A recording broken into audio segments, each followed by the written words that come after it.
That peanut butter I brought for y'all, I don't want it. and these canned goods right here I brought for I y'all. don't want it. Why don't you want it? I just don't. Why? I just don't. I don't need it. I'm giving it to you. I don't want it. I'll get back to you. You looking a gift horse in the mouth. Huh? You You looking a gift horse in the mouth. I don't know what you're talking about, but yeah, but You're looking a gift horse in the mouth. I don't know what you mean by that. Somebody that wants to do something nice for you. I don't want that knife for you. I mean, I come down here, I gave you kids some toys. You didn't have to. You did not have to. That's right. And I'm not complaining about it, Yeah, Dan. you yell, get the shit out of the face, but put you away all the time. Oh, we keep in there. I ain't saying nothing. You Get away from me. Go.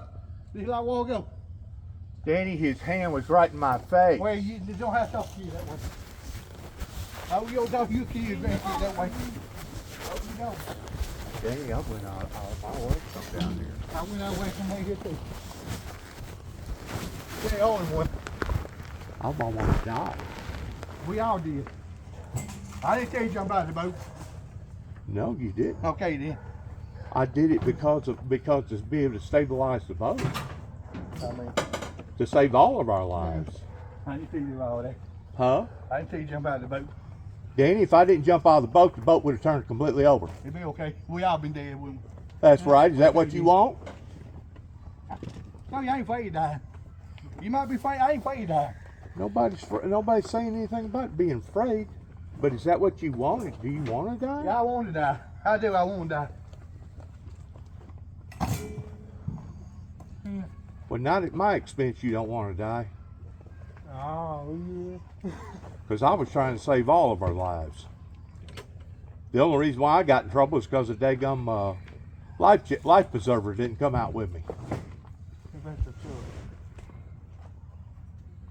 But then you get all upset and been out of shape at me because I'm trying to find my medication. No, it ain't that. It's been building up. Building up. What's been building up, Danny? You've been the one out here screaming and hollering at your own family. You right. Everybody out here has heard It'll be you. okay. I just don't get out of my face. Wait for like something wrong with him. Ain't nothing wrong with my goddamn kid. Didn't no one say anything wrong with your kid. Load stuff up, y'all. But whenever somebody gets their face within 2 inches of within my nose, I'm gonna respond to it. And you get mad because people respond to it? No. Ain't that you get this way. Danny, obviously that technique is no longer working. Once somebody gets bold enough to get in your face, do not yell. it's time to use a different technique on that person. Do not yell at me. It's time to use a different Do not technique yell on at that me. person. Do not yell. I ain't yelling at you, don't yell at me. You said something to me about you don't want to go. You don't like people yell at you, don't yell at me. All right. See everybody saying. It's time to use a different technique. They Once ain't them helping me. people continue to keep annoying you that way and they get directly in your face to the point that it becomes almost a violent intentioncy act, then it's time to use a different technique. Okay. Because if they kept on, I felt like that my life could have possibly been in danger towards them getting violent. We can't do this together no more. Okay. Because you worry about your life. Worry about my life. Yeah, that's what you said. You worry about your life. Here he goes again. Here he goes again, He Danny. said he love you. Here he goes again. He said he love you. All right, I love him. Okay. But right now, we're in the middle of something. And is it appropriate for him to do that?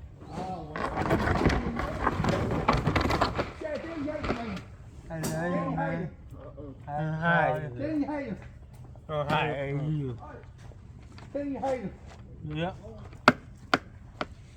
What's he saying?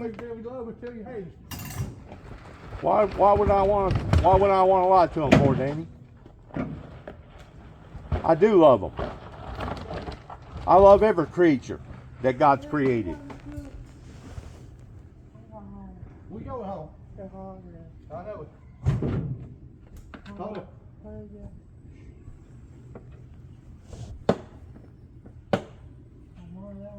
Thank you, brother.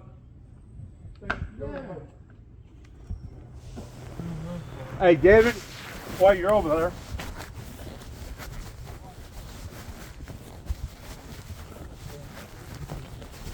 You've insulted everybody out here, Danny. Everybody.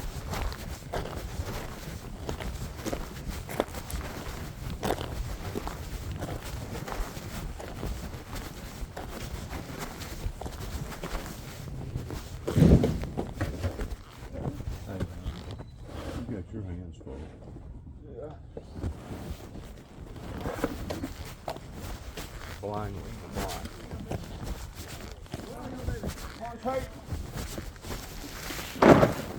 Blind leading the blind. This is full of water. Oh, Dale. Water can stay on the boat. That's mine. That's mine.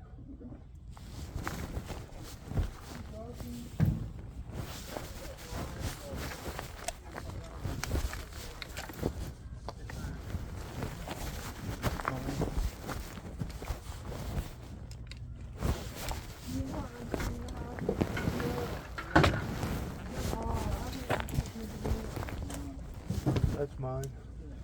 Put it in the boat, I said. Put both of them in the boat. Go. Go ahead. Put it in the boat. Yeah, go ahead. Damn. I'll put it in the boat. That's mine.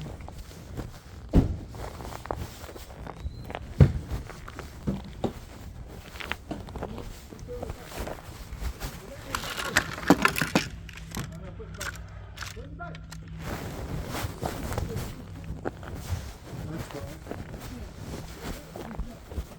Yeah. There's my little knife.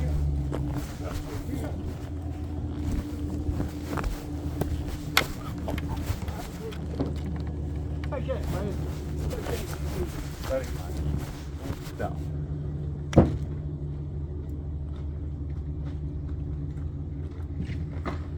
Let's sit down.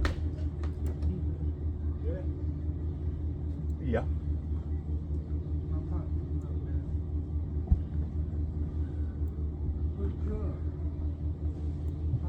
I think I had another fishing pole or two in there. I think. Yeah, I know I did. Dan. Alright. Dan. Pick up. You going, man? Pick up. It's tough. Dan. Dan. Pick up. Pick up.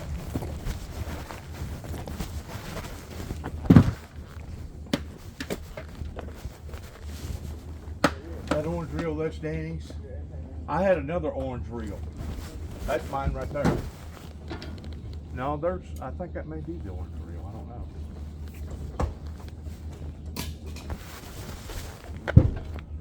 How many more reels you got back there? I see one right there in the hallway. How many more you got right back there?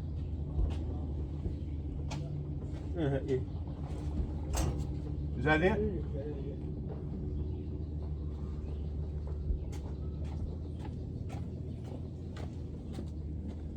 Let me see that pole. Is that Danny's? Okay.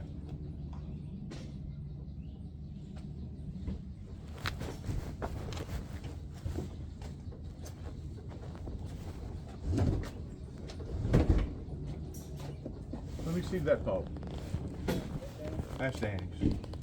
All right. Good enough. Pick up.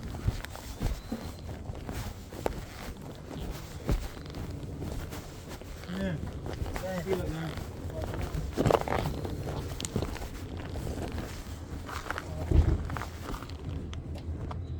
You gonna let this canopy down? Hey, hey, hey. The canopy?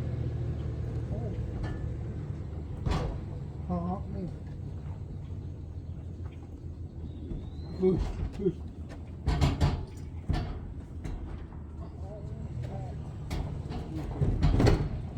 Hey, pull. Come out.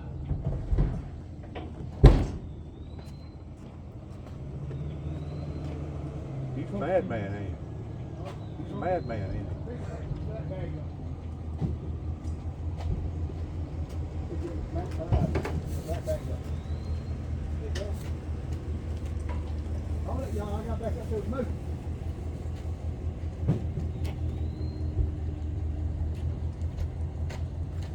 No. That's my life jacket. Yep.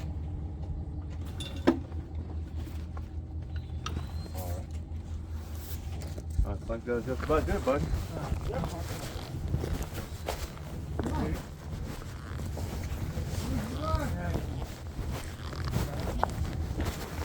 It's good. Right there. There it is. Good. That one. You mess down. Shut up, guys.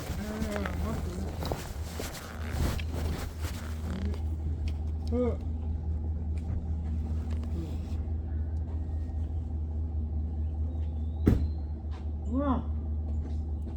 You're trying to move. She's trying to move. Don't get out of the way. Don't let me hit nothing. All right. None of y'all. Move.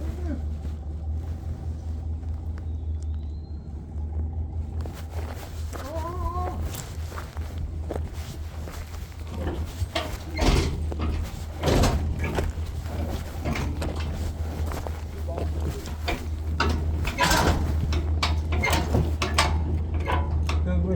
Come on. Sit down. Sit down now. Hold it. Let me get it down. I got it. Move. Okay, hold up. Let me pull it a little bit.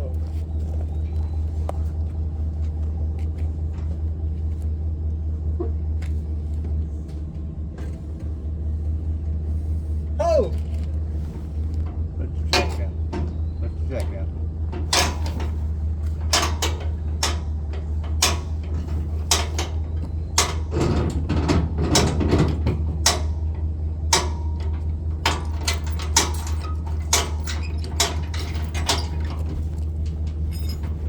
You back.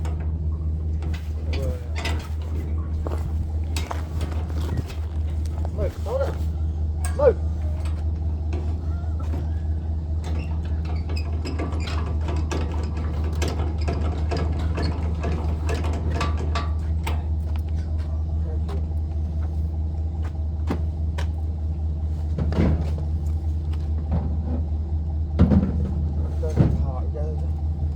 Move, Wayne. See ya.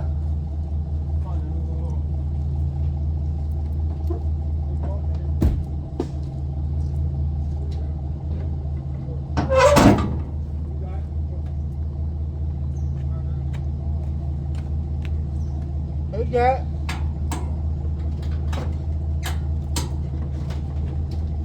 Caught me, dude.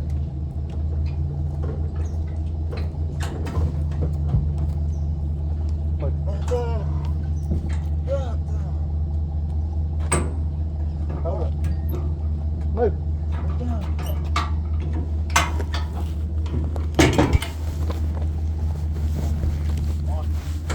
Walk with that. Go on, wait.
You just gonna leave me hanging the bag right here, knowing I got all this stuff to have to load up. But that's all right. He ain't right. They ain't right in the head. You got the blind leading the blind. And it's really, really sad that somebody such as myself tries to help somebody like that. And I did smack that boy's hand with my hand being open, because he just kept annoying me, kept getting in front of my face, knowing that we was busy and knowing that we was being proactive here towards cleaning up everything. Just deliberately trying to annoy me. If you tell somebody 7, 8, 10, 12 times, stop it, well then it's time to use a different technique if they don't understand the first technique that you've been using.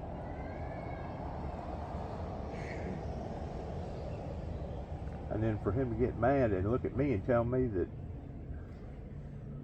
I've hurt his feelings, or I brought all kinds of food out here. I brought all kinds of gas.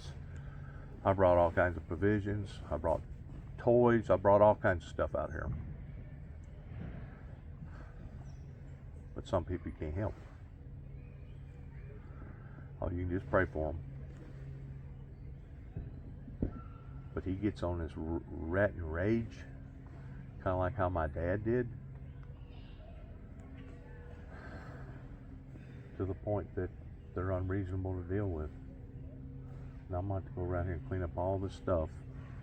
If not, I'll be the one to get accused of leaving the campsite in a mess.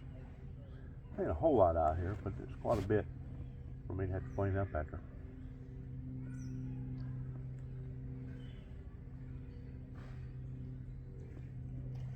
Oh well. That's the way to end the scene, ain't it? After you spending Memorial Weekend with them and almost dying to the point that the meds had to be called out on you, and then for him to get all radical the way that he did, because he was the one that was out here screaming and hollering at his kids. It's insanity. And then he's going to tell me that he's a wizard, or that he's a genius or a smart individual, because one of his cousins got lucky and crammed and kept on until they wound up being an attorney or whatever he said that he was, which I don't even know that to be true.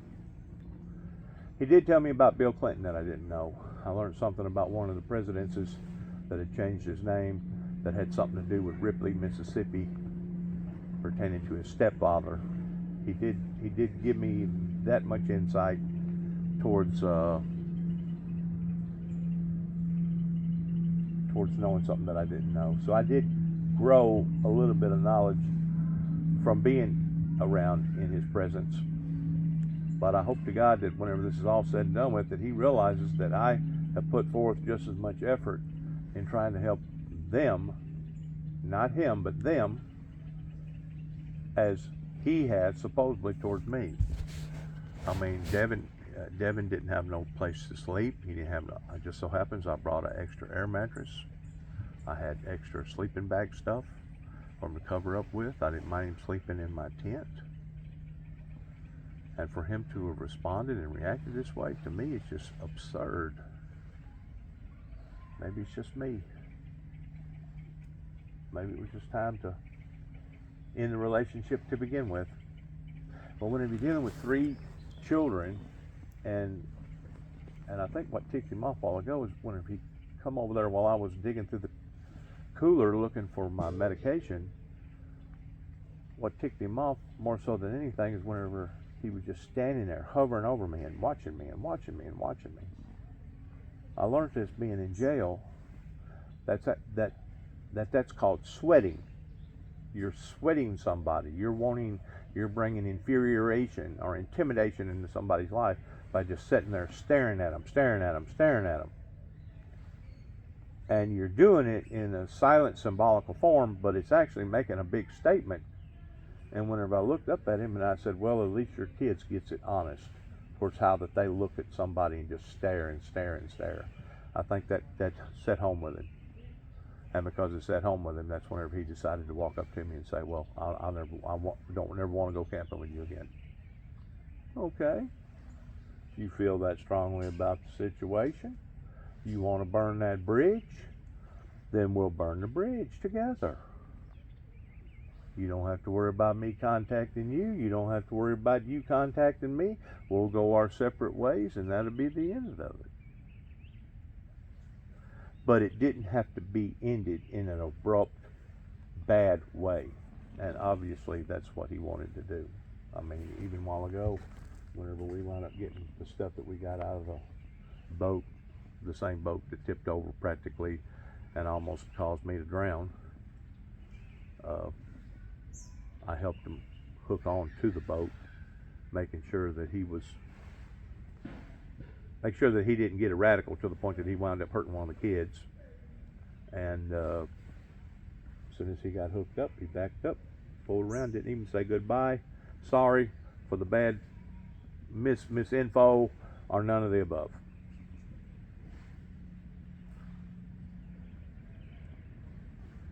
Wow. That's about all I can say about the situation is wow.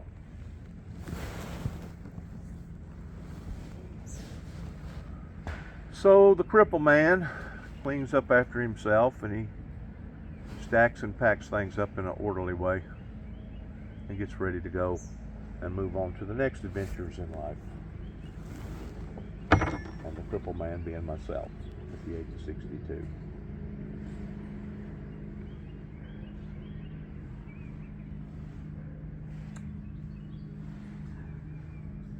All's fair in love and war.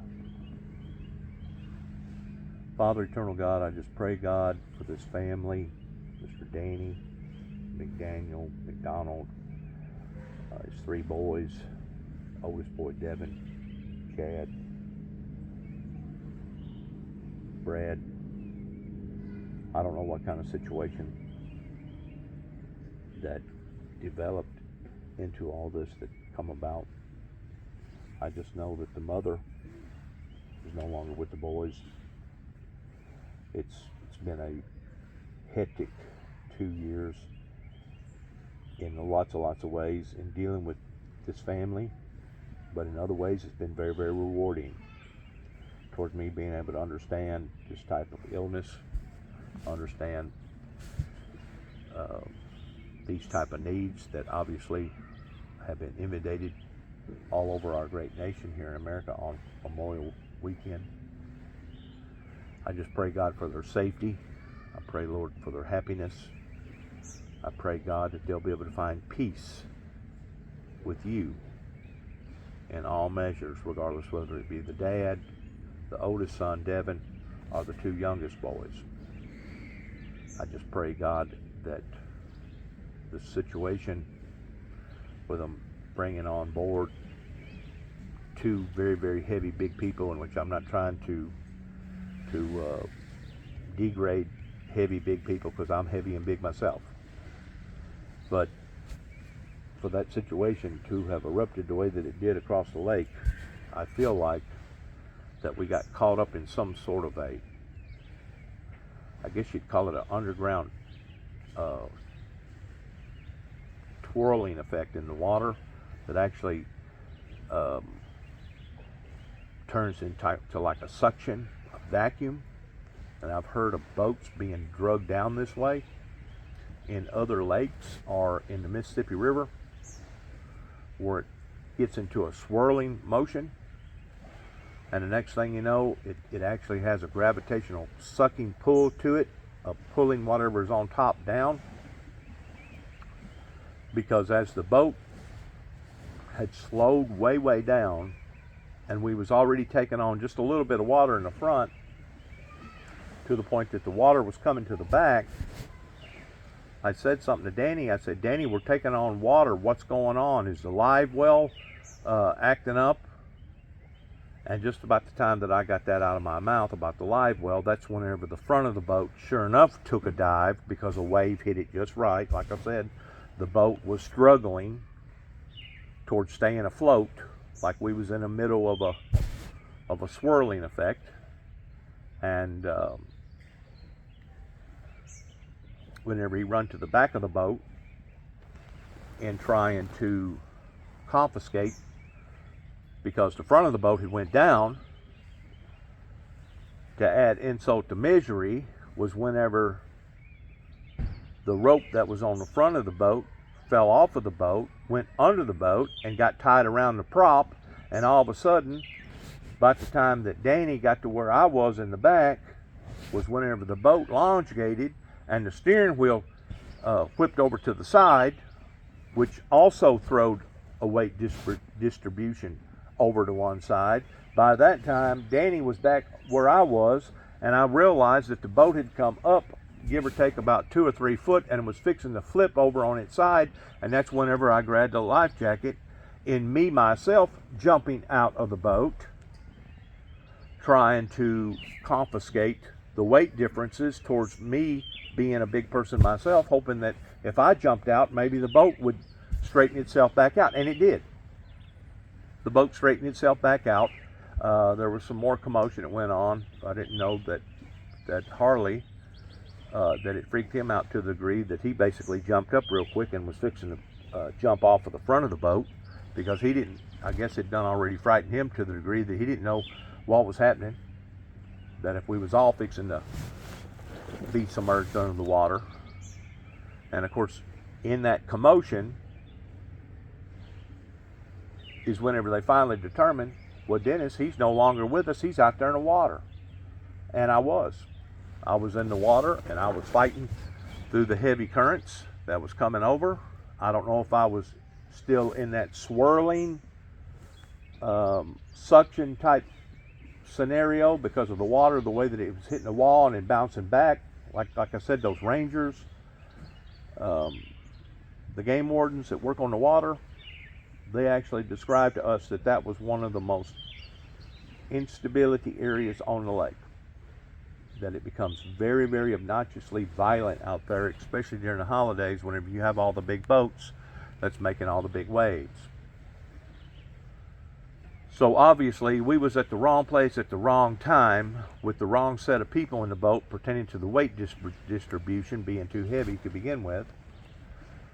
And whenever we got caught up in that suction, that twirling effect,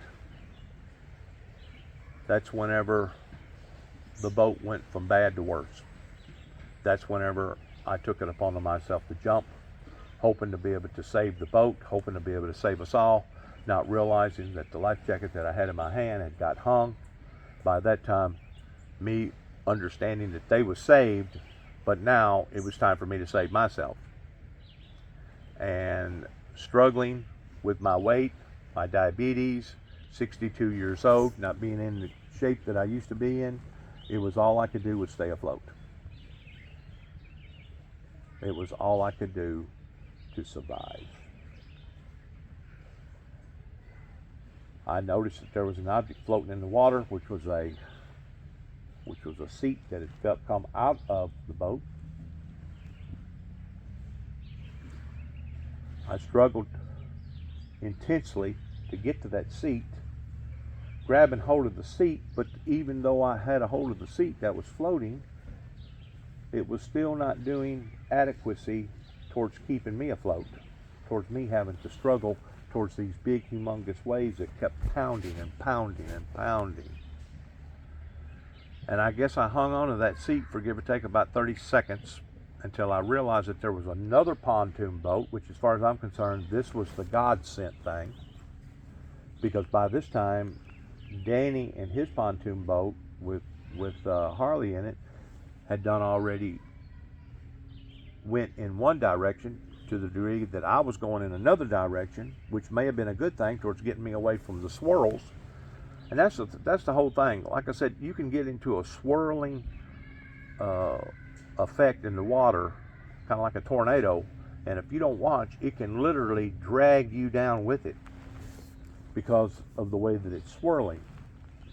And I think that's what started the whole commotion to begin with. But by this time, I'm barely hanging on to the seat that's floating, because it's so big you can't hardly get your arm around it.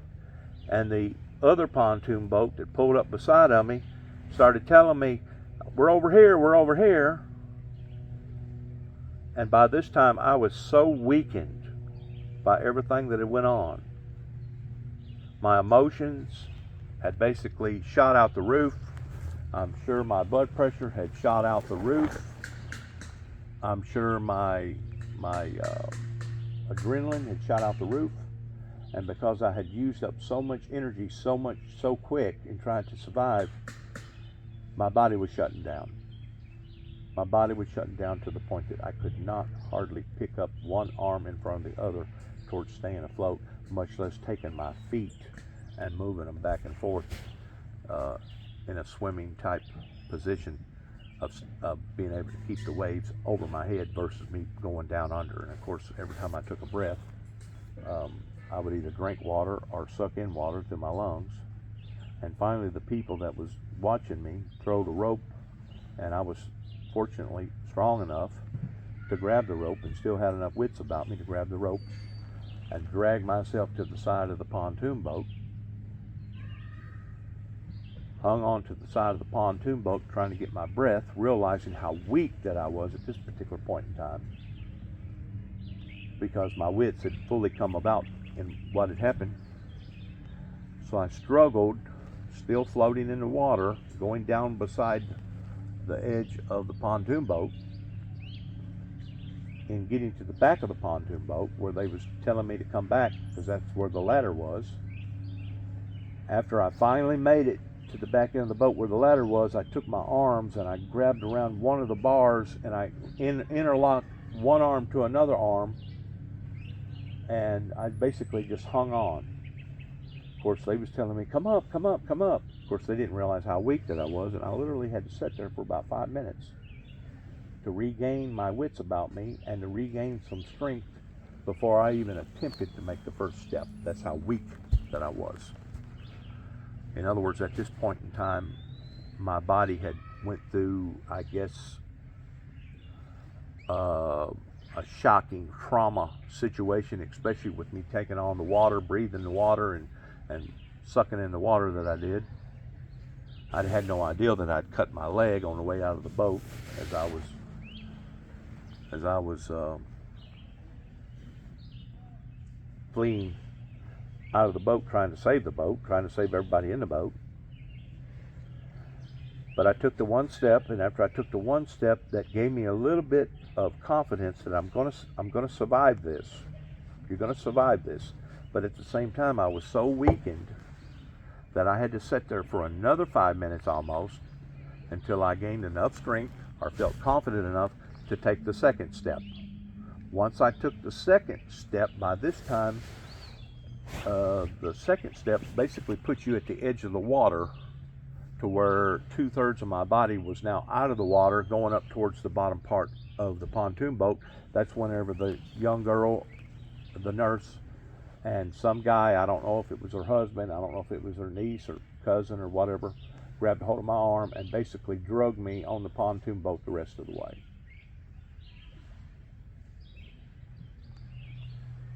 After I got on the pontoon boat, they set me up. The nurse looked at me. She said, "Calm down. You're going to be all right. You're rescued. You're saved. You have to breathe. You have to breathe." She said, "Is there any problem in us getting your billfold and identifying who you are?" I said, "No." So she reached into my pocket. She got my billfold. Of course, everything in it was wet. But she figured out real quick, of course, who I was and that I was a participant of WillCare Insurance. And that's whenever later on she explained to me how that she had been working down in Memphis, Tennessee at Le Bonheur Children's Research Hospital down there. And her and her husband was fixing to move up this way. I think they're living somewhere around Horn Lake, Mississippi.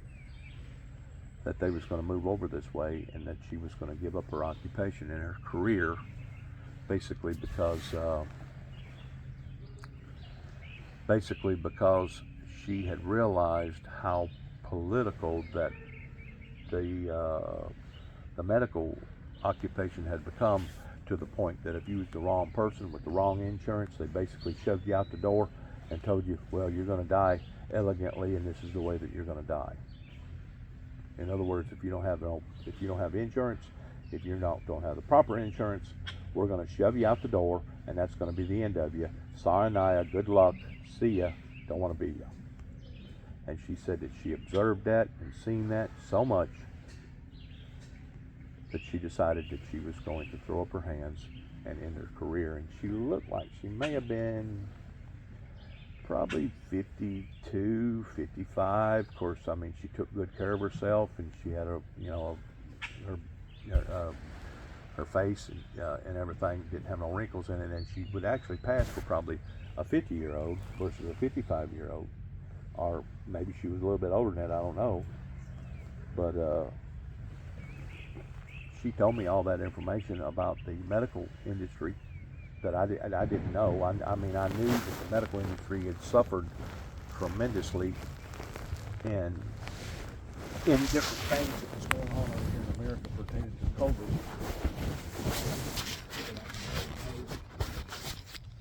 That it suffered that much in the aspect of it becoming political, to the point that basically if you're the wrong person with the wrong insurance, you're not going to get no care. And that in and of itself frightened me, because by that time they had voted over to where my people was, figuring out that their situation was under control finally, even though they couldn't crank the motor back up because the rope had went around the prop. They had already contacted 911. There was another pontoon boat over to Danny's pontoon boat that contacted 911. So the Rangers was on their way. As soon as they got there, they asked me, because I was setting up, talking, coherent, if I needed to be transported onto their boat and possibly airlifted to the hospital. And I said, no, I feel good enough that if these people that I'm on this nice pontoon boat, like I said, it was a 3-streamer versus a 2-streamer, that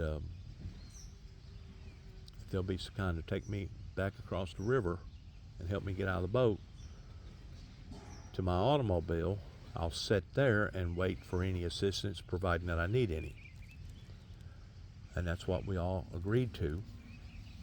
And they my bunch cut out towards bringing me back across the river, in which, this is all being done on a Good Samaritan type deal. And I'm so, so grateful that there's still decent people out there in the world that would care enough about a person's life that would stop doing what they was doing just to be able to provide for the safety and the security of somebody else, even though it was a complete total stranger. In the meantime, the Rangers go back over there, the game warden go back over there and start talking to Danny. And once they realized that the boat was not going to crank, they went ahead and pulled him back across the river over here. And that's whenever all the med, the hospital people, as well as the Rangers, which done an excellent job towards assisting me, making sure that I was okay, making sure I was sitting, making sure that I did not lose, making sure that I was still within my own faculties, checking my blood pressure, checking my oxygen level, listening to the back of my chest as I deep breaths, making sure that there wasn't no gurgling sound in the bottom part of my lungs. Once they identified that I was okay, they basically made me sign off on I guess it was a waiver, dismissing their responsibilities towards me taking the full responsibility at that point in time. And they told me that the only thing that they could foresee, that if I had any type of repercussions over this, to dial 911 immediately. That way I'd already be on the record. It was a very, very intense, stressful situation.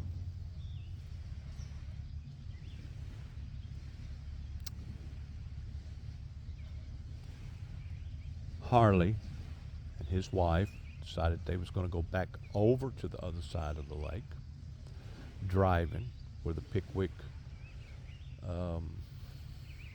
Park recreation area is, and going over there, I think she wanted to lay out on the beach a while, and they basically got here just about the time that I got back here, because me and Devin had to go to Walmart and pick up some things. And by the time I come back here, they was loading up the boat. I think they took the boat back across the river, Harley and Danny did, towards looking for the floaties that we was fishing with, the bottles, but they said all the bottles had disappeared.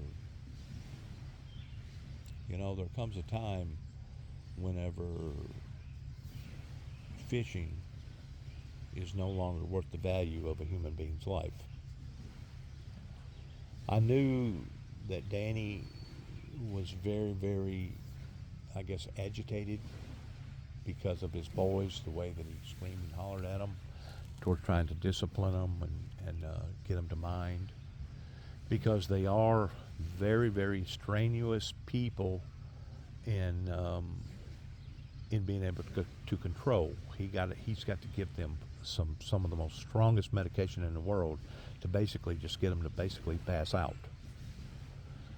And fortunately, I think Devin is 3 or 4 years older than the two twins. I think Devin is 24, but Devin has a whole lot more of the wits about him than the two boys. But even though Devin has more wits about him, Devin is still hard-headed, and Devin does what Devin wants to do. And Devin, you can tell by being around Devin that he ain't right neither.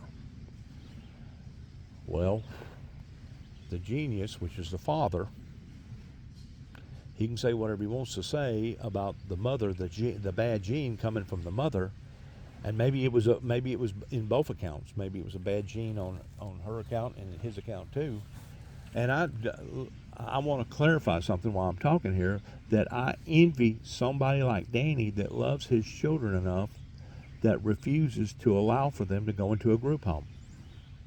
Because like he explained to me last year, that once they get into a group home, they're out of your care, and every and anything beyond that, you don't know if somebody's raping them, you don't know if somebody's mistreating them, you don't know what's going on with these people with these type of problems.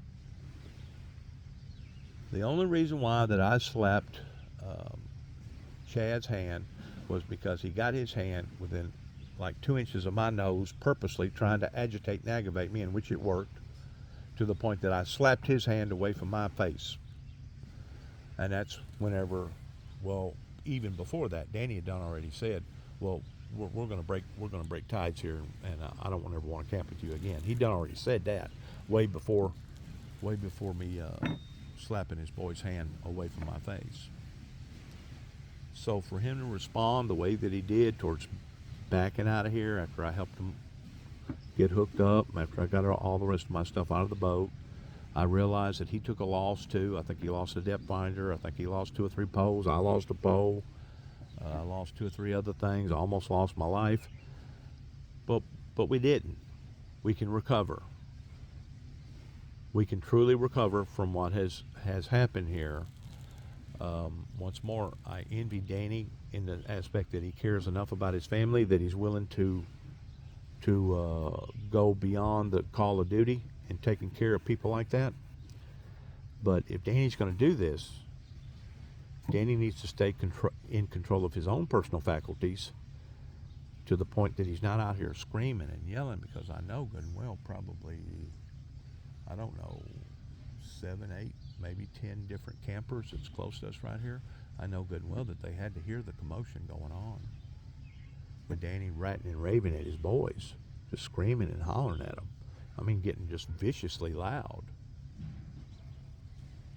And I try to stay out of it, because that ain't my deal. That ain't, it ain't my place for me to tell somebody and how that they're to treat their own personal family, especially with a family like that. But at the same time, I got feelings too, and I don't want to be talked to like he talks down to his family. So if this is the way it is, then this is the way it is. I just wanted to make a record of it to make sure that my heart continues to go out to Danny,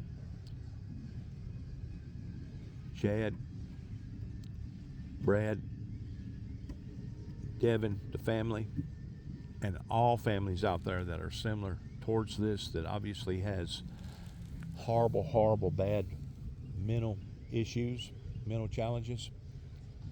My heart goes out to them, and whenever I prayed for Danny and his family a while ago, I meant for that prayer to go out to all families that's dealing with this type of emotional stress that can actually be overwhelming, to say the least, in even the kindest of the goodest hearted people, including nurses and doctors, because I mean, I've heard of nurses and doctors basically losing their cool over patients that wouldn't listen, that was headstrong, that had some sort of a mental challenge.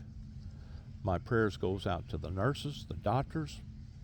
I'm ever so grateful that Danny allowed for me to engage. This is the third year now that we've engaged with one another. The first year we engaged, we didn't know one another, but that was the year that we got acquainted.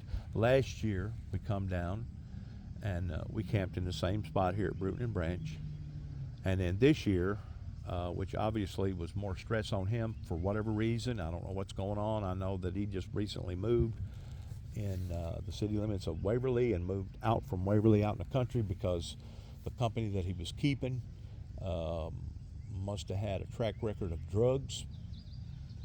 And I think the Waverly police, the city police, had done already raided his house, give or take about a month ago.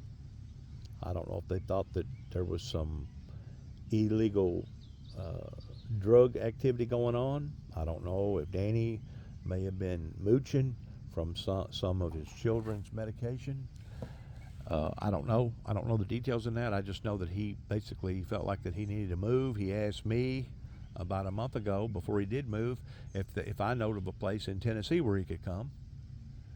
And I said, well, I'm not into the rental industry, and I really don't know right off the top of my head. I said, I'm sure you can find a realtor or look in the paper or get online, Google it, and find out what's happening. But anyways, he wound up moving to the country, and that was the end of that.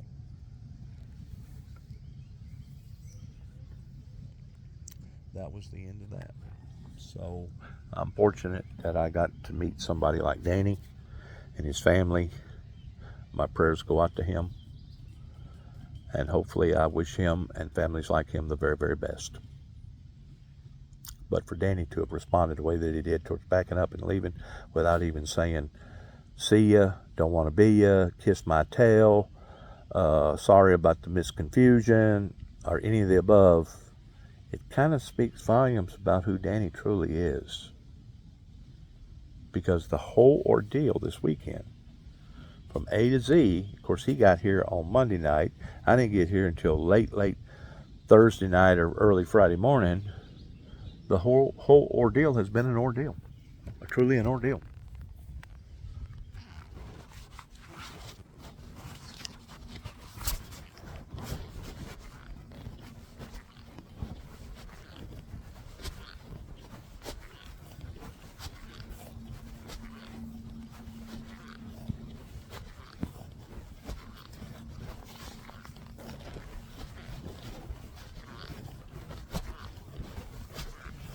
Y'all cutting out on me?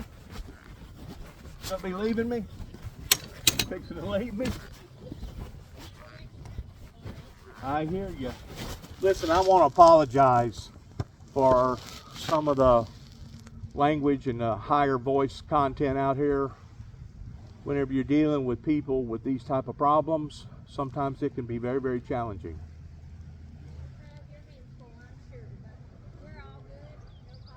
The oldest boy, I think he's 3 years older than the two twins. He's basically got the same problem as the twins do. He's just not quite as bad as the other two. Of course, Danny, I'm pretty sure that his emotions gets pushed to the limit, because he told me, he said, well, I could give up on them and just let them go to a group home. He said, but once they go to a group home, you don't know what's happening to them. You don't know if somebody's raping them. You don't know if they're taking advantage of them. So I really envy him of the fact that he thinks enough of his boys with them being in that kind of shape that he's willing to put up with that type of situation, because I don't think that I could, even if it was my own personal two boys, not two of them, not twins, and another one that's basically the same type of shape. So I feel sorry for him. I really do. I feel sorry for the whole family. But I just wanted to apologize in case y'all heard something or was trying to be judgmental about what was going on over here, because like I said, I think it's kind of like the blind leading the blind situation. And it's just a situation that needs to be pitied. Didn't bother us. We've been around that type of situation before. Good. So you know how to deal with it. Y'all have a good trip back. Happy Memorial. Happy Memorial. Huh? No, I appreciate the ask though. I do. I'll make it. I almost drowned yesterday. Y'all know that, right?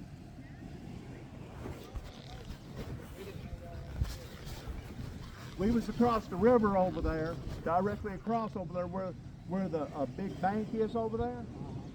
And the rangers told me after everything went on that you was in the worst area on the lake on a holiday with the big boats making the big waves. Because what it does, the water hits the wall and it reflects back and it turns into a churning situation. Right. You know? And we had been on the lake for like 3.5, 4 hours. We went all the way down to the dam, back through over the other side, come back this way and went fishing. And we was all having a good time. Wasn't having a bit of problems out of the boat or the motor. We decided to go over there and drop off some jugs. And we went and picked up some more jugs and dropped off some more jugs. And all of a sudden, Harley was driving the boat at the time, and the boat slowed kind of way down, and we was taking on water at the front. And the water had done already come all the way back to where I was, on the floor. And I said something to Danny. I said, Danny, where in the world are we taking on that water at? He said, I don't know. And I go, well, look at the live well. See if something's going on with the live well. Because, you know, if your live well gets completely full, that can bring in 300 or 400 pound extra. Wasn't a live well. All of a sudden the boat went down in the front because the wave come over. Danny, out of a response, runs to the back of the boat. As he's running to the back of the boat to counter the weight, the rope falls off of the boat, goes under the boat, and gets on the prop. Just about the time that he gets back where I'm at, the motor twists, and then the motor shuts off, and now all of a sudden the side of the freaking whole boat's coming up. It's probably within 2 or 3 foot off of the water, and of course I'm sitting over here, and the water's like right here coming in on top of my leg over the rail, over the rail of the boat. And I'm thinking to myself, this thing is fixing to swamp. Yeah. And the first thing I done was grab my life jacket, and on the way out, I cut my leg, and I hit something, snagged my life jacket, and by the time I go down and come back up, I realize that I've saved them, but at the same time, now I'm without a life jacket, and now I'm in trouble. Yeah. And boy, was I ever in trouble. That swirling effect can actually work as a vacuum. It can pull you down. Yeah, I live within like 30 minutes of the Mississippi River, and there's times whenever that Mississippi River will go swirling like that, you don't take a small boat to get out there at all. And even a big boat don't need to be out there. I told my son, I said, I told him what happened. He said, well, heck, I thought a pontoon boat was supposed to be the safest. It is, under the right circumstances. But whenever Danny brought Harley and his wife over here, she weighs 400, he weighs 400. They brought in another cooler that probably had another 100 pounds. So you're looking at basically another 1,000 pounds onto that pontoon boat that we didn't have the day before and the day before that.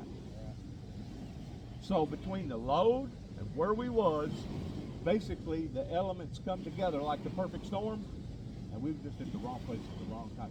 I'm really, really lucky that I saved myself, because I went down, I sucked up so much water I was losing conscientious, and I had to use so much adrenaline. And with me being at my age and me being a diabetic, I thought I was going to die. I used to could swim like a fish, and as far as I know, I still can. Well, up until now, but that's the closest that I've ever come to drowning in water. Yeah, it can happen quick, that's for sure. That swirling effect, it hits that wall and it bounces back. And once those waves time it just right, you know, we was just at the wrong place at the wrong time. And plus the rope getting hung up in the prop, and all of a sudden it jerking the boat around, that didn't help neither. Yeah, we made it. But you know, I was telling them, let's say if I didn't figure out what I needed to do within a matter of a second or two, if I would have sat there and that whole boat would have come over, you know, the first thing that I thought of, they had an event in Hot Springs, Arkansas, back about 20 years ago. Y'all probably don't remember it, but they had a thing called the duck, and they had like 10 or 12 of them, and the duck would either float on water as a boat, or you could bring it out on land. It had big tires on it, you know, to where it was either or. And they would have tours on this boat. Well, everything went fine until the boat went down. It had a big metal canopy on it, and it killed about 20 people. They drowned it because they couldn't get out from underneath it. They was trapped. And that was the first thing I thought of as I was reaching and grabbing that life preserver. I'm thinking to myself, man, I don't want to wind up in the bottom of this freaking thing with it being on top of me, because I literally thought that it was fixing to flip. I never would have bailed if I didn't think it was going to flip, because we was in rough water. So because of the tension and because of the boys being like they are, I think one thing kind of added to another, and I just wanted to apologize to y'all if y'all heard something that didn't sound right or out of the ordinary. Y'all have a good day. Happy Memorial.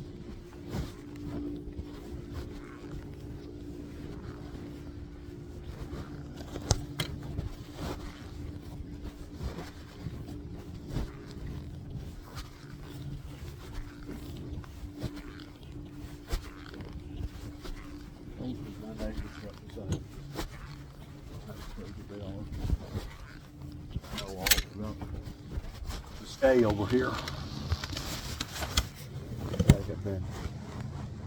Their ears has been standing up, and their eyebrows have been kind of looking sideways whenever Danny would get ill with his kids.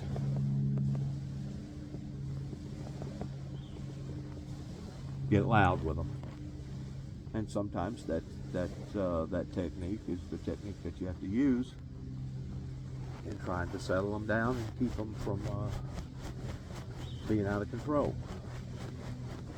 And sometimes whenever they get really, really out of control, you got to take it a step further.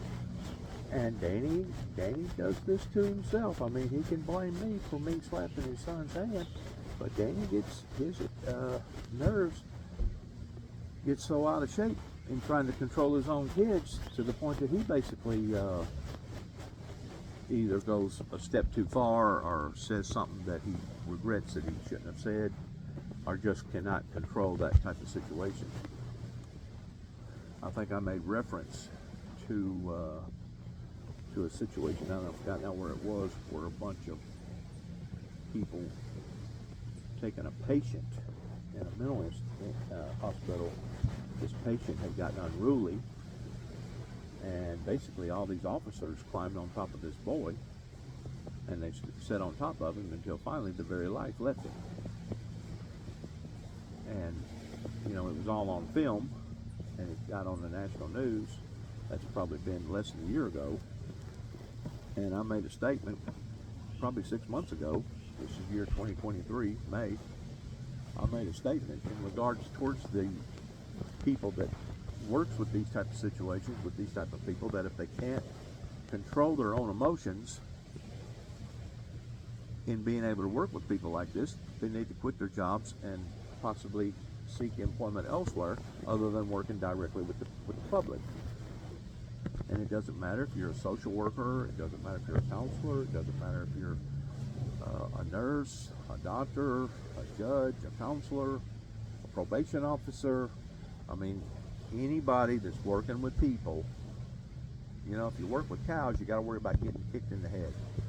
If you work with horses, you got to worry about getting bucked off, and sometimes even they'll kick you in the head. You have different hazards on each occupation, and dealing with people is probably one of the worst, because you don't know what's going on in their minds. You don't know how they're responding to their medication. You don't know if they're over medicated, under medicated.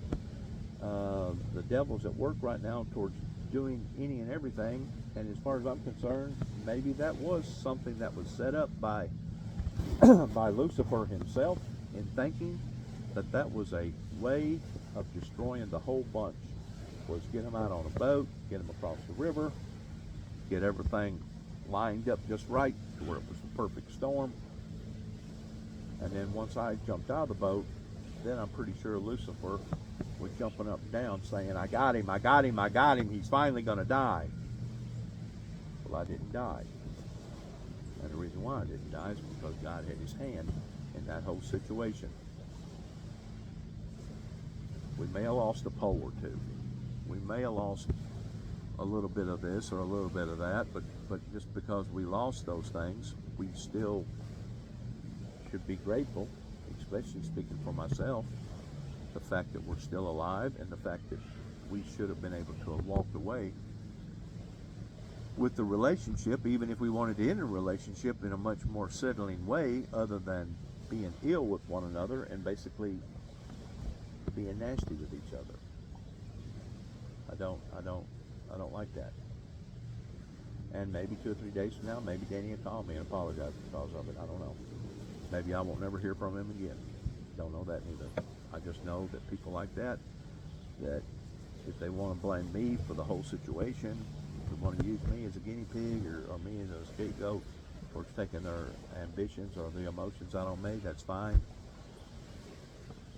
And the only thing that I know to do is continue to keep love them. Why he said that I hated them, I don't know. I'm sure that was just an overreaction upon his part. I don't hate nobody. I promise you I don't. I feel sorry for people, and I love people, because that's what Christ commanded for us to do as true Christians.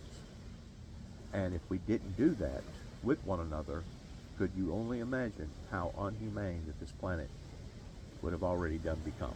I mean, it's bad enough like it is, with good, sound Christian people that's trying to do the right things, but once more, you're dealing with patients, you're dealing with people's nerves, you're dealing with situations, you're dealing with chemicals as far as pills and drugs and etc. But could you only imagine what the world would be right now if people did not have the grace of God within them that was compassionate enough to say, you know,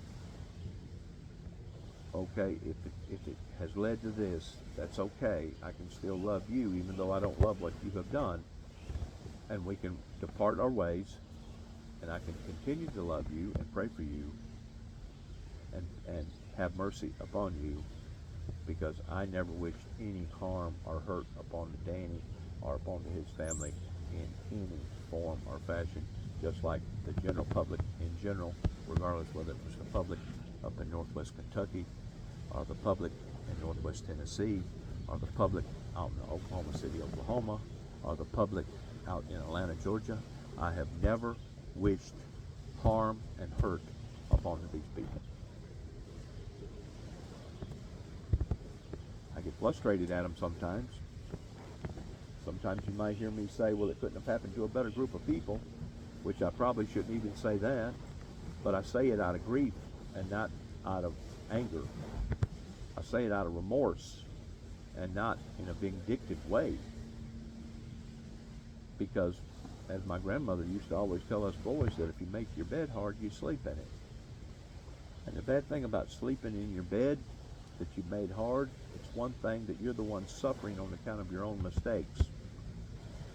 But whenever you go to affecting innocent lives that didn't have nothing to do with those decisions, and you see how those people's lives are now being entangled with pain, agony, misery, and hurt, then your eyes should be opened that, wow, not only what I have done has been disruptive in my personal life, but now it's been disruptive in the lives of the innocent. And that's where we are in the 21st century, here in the year 2023, right here on Memorial Day weekend, giving respect to those who have died in a line of duty, or those who have just died pertaining to our loved ones or friends. It's a time of reflection. It's a time to look at the grievingness type situations that has befallen upon people's lives. And one day I'll be a victim myself to death, and I know this. I don't think Danny meant what he meant when he said that he wished that he could die. I think we all say things that we don't mean, and we regret what we said. I sure wish them the best, though. I hope everything works out for them.